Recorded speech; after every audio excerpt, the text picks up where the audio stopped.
Rajamahendravaram quarry ప్రాంతంలో స్థానిక సమస్యలను రాజకీయ ప్రయోజనాల కోసం ఉపయోగించే ప్రయత్నాలు సహించబోమని జననేత మాజీ మంత్రి బత్తిన సుబ్బారావు సేవా సమితి వ్యవస్థాపక అధ్యక్షులు బర్రె కొండబాబు హెచ్చరించారు. ఇటీవల స్థానిక సుబ్బారావు నగర్లో రెండు కుటుంబాలకు మధ్య సంబంధించిన సున్నితమైన అంశాలపై స్పందించిన ఆయన ఇటువంటి వ్యక్తిగత సమస్యలను రాజకీయ రంగు పులమడం సమంజసం కాదన్నారు. స్థానికంగా ఉన్న పెద్దల సహకారంతో సమస్యలను సామరస్యంగా పరిష్కరించుకునే సంప్రదాయం కొనసాగాలని సూచించారు. సున్నితమైన అంశాలను మరింత రెచ్చగొట్టే ప్రయత్నాలు చేస్తే స్థానిక పెద్దలందరూ కలిసి తగిన విధంగా స్పందిస్తారని హెచ్చరించారు. క్వారీ ఏరియాలో ఎలాంటి సమస్య వచ్చినా ఎదుర్కొని పరిష్కరించే సత్తా బర్రెకు ఉంది అంటూ ఆయన ఘాటుగా వ్యాఖ్యానించారు. సుబ్బారావు నగరం 49వ వార్డు ఆనాటి బత్తిన సుబ్బారావు గారు 5 సెంట్లు భూములు ఇచ్చి బడుగు బలహీన వర్గాలు పేదలు ఎవరైతే ఉన్నారో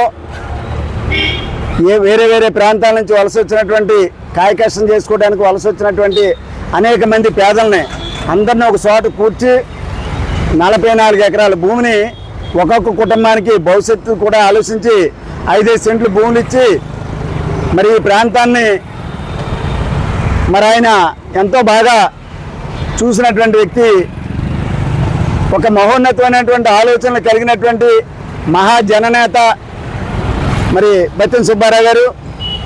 రాజకీయాల్లో అలాంటి వ్యక్తులు చాలా అరుదుగా ఉంటారు. చాలామంది మరి అలాంటి వ్యక్తులుగా ఉండాలని కోరుకున్నప్పటికీ కూడా ఉండలేనటువంటి పరిస్థితి ఉంటుంది.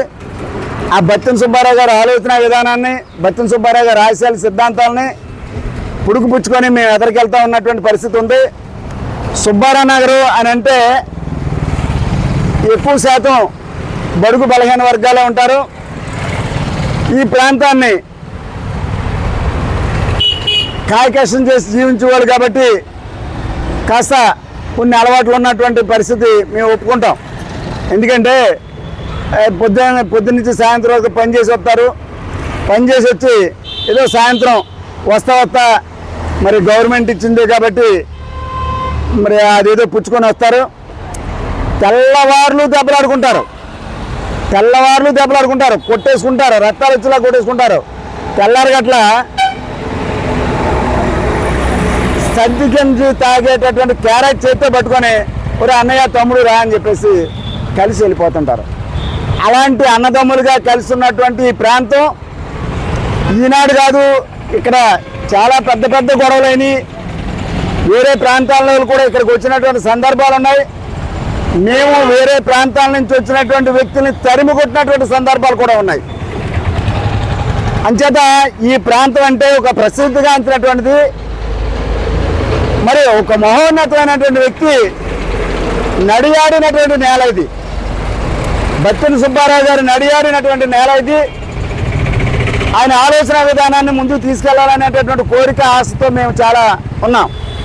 మరి మాకు ఈ ప్రాంతంలో గతంలో అయితే మా పూర్వీకులు ఉండేవారు. యాసరపు సిన్నాలని, శివకోటి సింహాసనాన్ని, గారా కృష్ణయ్య అని, అలాగే మరి గుడాల అప్పారావు అని, నెంబర్ తలుపులమ్మని, ఇలాగ కొంతమంది ఉండేవారు. ఎక్కడైనా గొడవ జరిగితే పోలీస్ స్టేషన్కి వెళ్ళొచ్చేవారు కాదు. తుమ్మాలు కిందనేసి 5 రూపాయలు సరిది కడతారు, తగ్గు తేలిపోయినట్టే. పోలీస్ స్టేషన్కి వెళ్ళే పని లేదు. కానీ ఇప్పుడు కొంతమంది బయట నుంచి వచ్చినటువంటి వ్యక్తులు, బయటి ప్రాంతాల నుంచి వచ్చి వలస వచ్చినటువంటి వ్యక్తులు మరి ఇక్కడ రవిడీజాన్ని తయారు చేయాలని, గోండాయిజాన్ని తయారు చేయాలని చూసేటటువంటి ఆలోచనలు కూడా కనపడతా ఉన్నాయి. అదేవిధంగా ఈ ప్రాంతాన్ని గోండాలుగా, రవిడీలుగా చిత్రీకరించేటటువంటి పరిస్థితి వస్తూ ఉంది.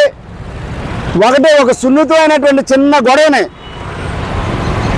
అలాంటి గొడవని మరి అది మొదలుపెట్టి రవిడీలుగా, గోండాలుగా చిత్రీకరిస్తే మాత్రం మేము బాధపడవలసినటువంటి అవసరం ఉంది.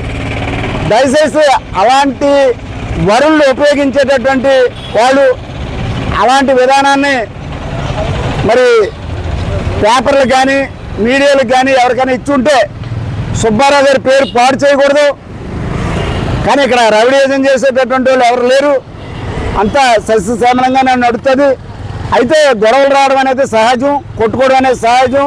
మాకేంటంటే సాయంత్రం అయ్యేటప్పటికి ఏదో గొడవ వస్తూ ఉంటుంది. అన్నదమ్ములకి వస్తుంది, తండ్రి కొడుకు వస్తుంది, బామ్మడికి వస్తుంది, భార్య భర్తలకు వస్తుంది, తల్లి పిల్లలకు వస్తూ ఉంటుంది. ఈ గొడవని రవిడేజంగా గోండాయుధంగా చిత్రీకరించడం మాత్రం దయచేసి అలాంటి పదాలు ఉంటే వెనక్కి తీసుకోవాలని చెప్పేసి నేను కోరుతున్నాను. మంచి ఉద్దేశంతో కోరుతున్నాను, సదుద్దేశంతో కోరుతున్నాను. ఎందుకంటే బత్తుల సుబ్బారావు గారు నడియాడినటువంటి నేలలో మరి ఎలాంటి పదాలు ఉపయోగించడం అనేటటువంటిది పద్ధతి కాదు. బత్తుల సుబ్బారావు గారి ఆలోచన విధానాన్ని, ఆయన ఒక సిద్ధాంతాన్ని, ఆయన విధి విధానాన్ని, కట్టుబాట్లను అన్నింటిని కూడా ఎదురు తీసుకెళ్లేటటువంటి ఆలోచన విధానంతో ముందుకెళ్తున్నటువంటి మేము అందుకే బత్తుల సుబ్బారావు గారి సేవా సమితిగా ఏర్పాటు చేసి ఛానల్ నుంచి మేము కార్యక్రమాలు నడుపుతూ ఉన్నాం. మరి ఈ ప్రాంతంలో సారాలు పెట్టనివ్వం, అసాంఘిక కార్యకలాపాలను నడపనివ్వం. ఈ ఏరియాలో ప్యాకెట్లు కానీ లేకపోతే ఇంకోటి పెట్టకుండా ఎంతో ఉన్నతమైనటువంటి ఆలోచనలతో ముందుకెళ్తూ ఉంటాం.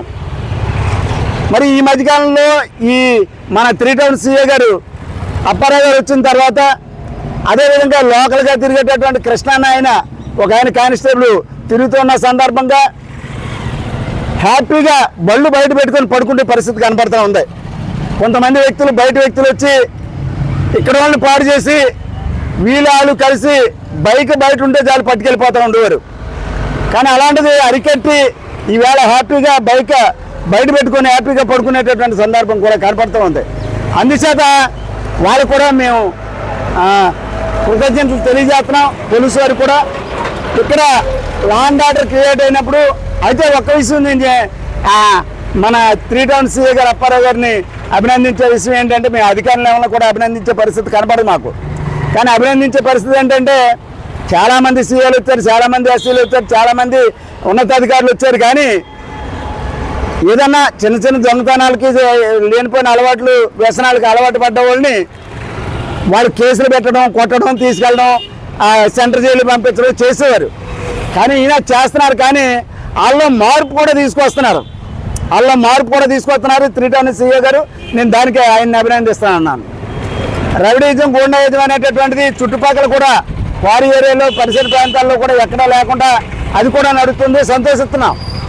ఇలాంటి సమయంలో ప్రజాప్రతినిధులుగా ఉన్నవాళ్ళు కానీ లేక ఇతర ప్రాంతాల నుంచి ఉంటే నాయకత్వం వహించేటటువంటి వాళ్ళు కానీ ఇక్కడ ఉన్నటువంటి వాళ్ళని మరి జాగ్రత్తగా డీల్ చేయాల్సిన అవసరం ఉంది.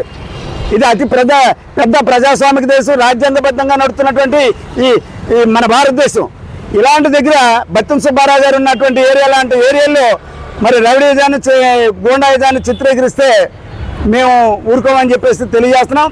ఇక్కడ రవిడీజం గూండాయిజం చేస్తామంటే మేమేం గాజుల దగ్గర కూర్చోం. మాకు ఆ సత్తా ఉంది, ఎదుర్కోగలిగే సత్తా ఉంది.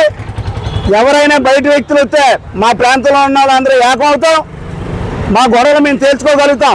అవసరమైతే కూర్చుంటాం. ఈ సున్నితమైనటువంటి గొడవని మరి లేనిపోయిన ఇబ్బందిగా తీసుకొస్తే మాత్రం ఖబర్దార్ చెప్తున్నాం. తాడో పేడో మీతో తేల్చుకోవడానికి కూడా సిద్ధంగా ఉన్నాం. రవిడీజం చేసేవాళ్ళు బయట నుంచి ఎవరైనా వస్తే మాత్రం తరిమి కొట్టినటువంటి రోజులు ఉన్నాయి. తరిమి కొడతామని మాత్రం గుర్తు చేస్తున్నాం. అంచేత గతంలో గుర్తెచ్చుకోండి, క్వారీ ఏరియాకి ఎవరైనా బయట వ్యక్తులు వస్తే రాళ్ళతో కొట్టి తరుముతారు అలాగనేటటువంటి భావం ప్రతి వాళ్ళు ఉండేది, ప్రతి వాళ్ళని ఉంది కూడా. అంచేత దయచేసి ఇప్పటికైనా చెప్తున్నాం, మా ప్రాంతంలో గొడవలు పడుతూ ఉంటారు. గొడవలు పడితే కూర్చోబెట్టి రాజీ పెట్టండి, కూర్చోబెట్టి ఇద్దరిని సముదాయించండి. ఏదన్నా గొడవలు వస్తే సున్నితమైన గొడవని తీసుకెళ్ళి దాన్ని వీధిలో పడేయాలా లేకపోతే బహిర్గతం చేయాలా అనేటటువంటిది మాత్రం చేస్తే మాత్రం అది మంచి పద్ధతి కాదు. మీ యొక్క రాజకీయానికి, మీ యొక్క రాజకీయ విధానానికి ఇక్కడ ఉన్నటువంటి బడుగు బలహీన వర్గాల్ని వాడుకుందామని చూస్తే మాత్రం అది మంచి పద్ధతి కాదు. మీ రాజకీయాన్ని కూడా మంచి పద్ధతి కాదు. అది చర్మగీతం పాడతామని చెప్పేసి చెప్తున్నా. భవిష్యత్తులో ఇంకా గొడవలు జరగకుండా చూడవలసినటువంటి బాధ్యత ప్రజాప్రతినిధుల మీద ఉంది. దానికి ఒక సైడ్ నాయకత్వం వహించేవాళ్ళు, ఒక సైడ్ నాయకత్వం వహించినటువంటి వాళ్ళు ఇద్దరు కూడా ఆలోచించవలసిన అవసరం ఉంది. ప్రజాప్రతినిధులు అనేవాళ్ళు అందరికీ ఎలక్షన్ అప్పుడు తప్ప మిగతా సమయంలో అందరినీ సమానంగానే చూడవలసినటువంటి అవసరం ఉంది. అంచేత అందరినీ సమానంగా చూడండి. దయచేసి బత్తుల సుబ్బారావు గారిని దృష్టిలో పెట్టుకొని ఈ ప్రాంతాన్ని చాలా ఆలోచనయుతంగా మరి చూడాలని చెప్పేసి నేను తెలియజేస్తూ ఆఖరిసారిగా చెప్తున్నా, బయట నుంచి వచ్చి రౌడీజం చేయాలి, గోండాయిజం చేయాలని అనుకుంటే వ్యక్తులు ఎవరైనా ఉంటే ఖబర్దార్ చెప్తున్నా, మేము మాత్రం ఆయన ఉపేక్షించేది లేదు. ఎంత దూరం వెళ్ళాలో అంత దూరం వెళ్తాం. అవసరం అయితే ఇక్కడి నుంచి తరిమి కొడతామని కూడా చెప్తున్నాం. ప్రైవేటైజాన్ని మేము సహించట్లేదు, గూండాయిజాన్ని మేము సహించట్లేదు. మా ప్రాంతానికి వచ్చి గూండాయిజం చేస్తే మాత్రం తరిమి కొడతాం. దాంట్లో ఏ రకమైన సందేహం లేదు. ఖచ్చితంగా చేసి తీరుతామని చెప్పి చెప్తున్నాం.